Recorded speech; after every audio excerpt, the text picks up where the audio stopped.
nandyan na si Secgen Garafil at nireceive na ng kanyang opisina personal na inabot namin ang complaint sa kanya.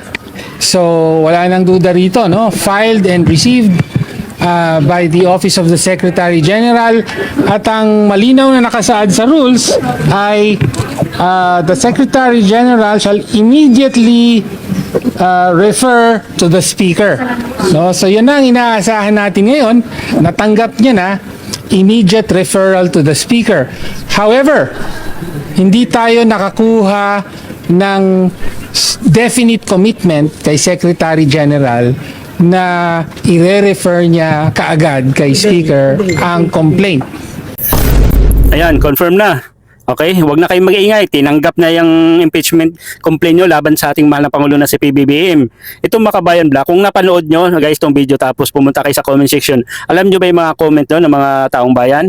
Mga ano sila, mga salot sa lipunan itong Makabayan Black. Lahat ng oo po, kahit sinong presidente, lahat yan. Ano na, yung sisiraan talaga nila. Hindi ko nga alam ano ba talaga yung tunay na trabaho ng mga ito.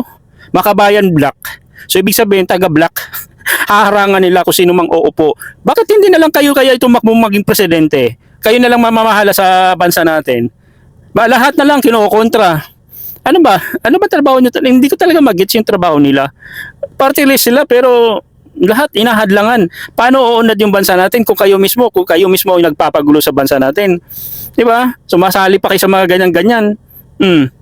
Talaga kayo makakaliwang grupo, wala kayo maidudulot na maganda sa bansa natin eh. 'Di ba? Wala namang masama kung kukontra kayo sa corruption, pero wala na kayong maitutulong pagka ganun eh. Naabala nyo lang yung mga leader na talaga matataas katulad ni PBBM. Okay lang kung si Sara Duterte ang i-impeach nyo, walang problema kasi alam naman natin kurakot, 'di ba? Alam natin magnanakaw, hindi nagtatrabaho, yun ang i-impeach. Pero si PBBM, kita nyo naman yung ginagawa niya, siya pa ngayon may kasalanan. Mga ano talaga to, wala sa hulog talaga itong Makabayan Black. Di ko alam bakit nananalo pa ito.